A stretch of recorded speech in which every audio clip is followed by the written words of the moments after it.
Cienījamie kolēģi, tā realitāte ir tāda, ka Air Baltica zīmols mūsu tautas sirdī 30 gados ir kļuvis ļoti mīļš un tautai vajadzīgs. Tā tas ir. Bet vienlaikus tas ir kļuvis arī par fantastisku parazītu biznesu. Visi smeļ un pelna. Līzinga kompānijas, kam jāmaksā ir par lidmašīnu līzingu, pat tas dānis, kam kripatiņi pieder, Air Baltica ar savām 4 lidmašīnām pelna uz lidmašīnu līzingu. Biļešu pārdošanas sistēmas turētāji, nezinu, tur ir gausam vai nav, kā runā tautā. Tie visi pelna, visi piegādātāji pelna, visi, kas mašīnas piegādā Air Balticam, pilnīgi visi pelna, izņemot Latvijas tautu. Tauta nepelna. Tauta maksā.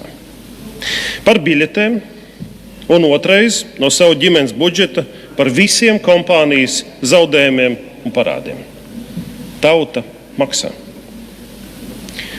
Un atkal jāmaksā. Un atkal ir jautājums valdības vadītājai, bet kāds ir plāns, par ko mēs maksājam? Kāds būs gala rezultāts? Nebankrotējam? Caur šantāžu un draudiem? Nemaksāsiet, bankrotēs. Tad nebūs jūs mīļais zīmols. Tāpēc jāmaksā.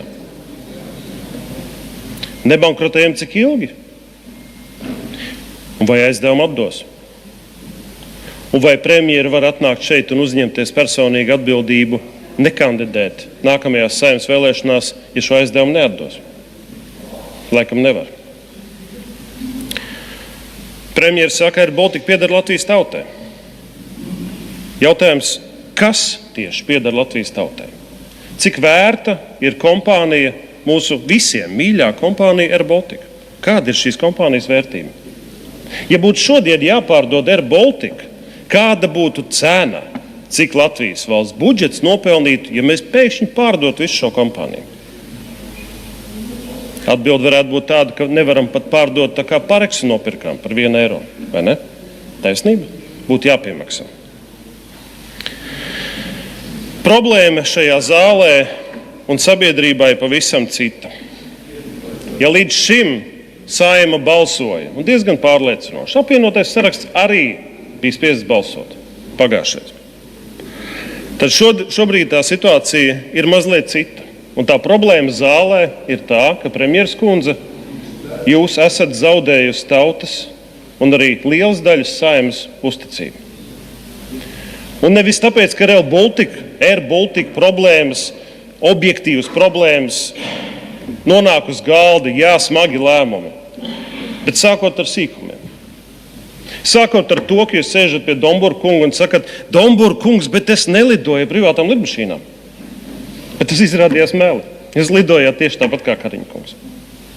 Citskovska kungs saka, atklāja tagad aizstāvības taktiku, piekrīt premjeras kundzei, Citskovska kungs aizstāvās kā var, ar informāciju, kas viņa rīcībā. Viņš saka, 4000 eiro iztērēt pāris stundās luksus lounžā.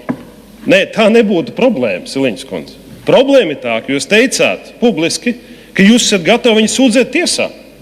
Citskovskas kungs nesaka taisnību. Tajā pašā dienā iznāk visi dokumenti. Tā bija taisnība.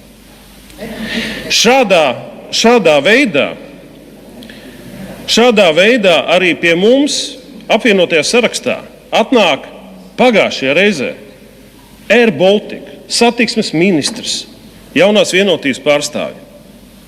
Pie mums frakcijā liek galvu ķīlā pēdējā reize.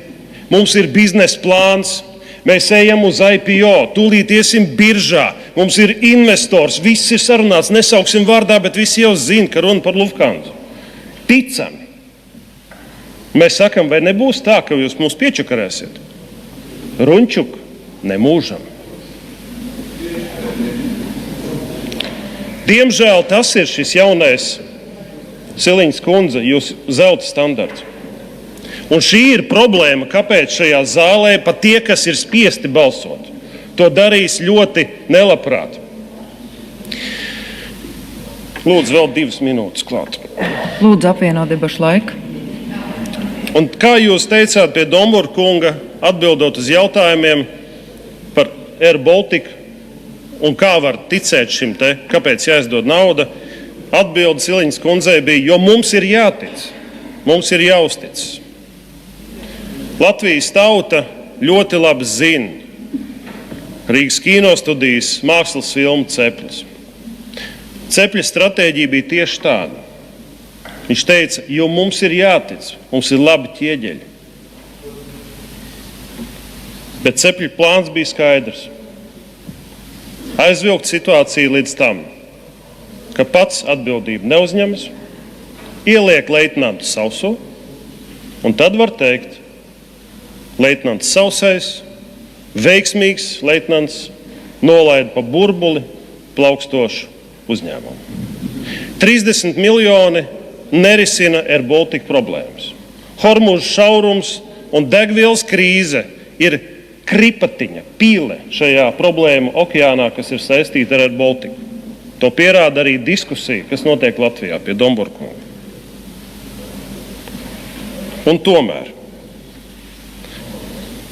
šis viss ir domāts, lai aizvilktu situāciju līdz Saeimas vēlēšanām, lai nāk leitnanti sausie.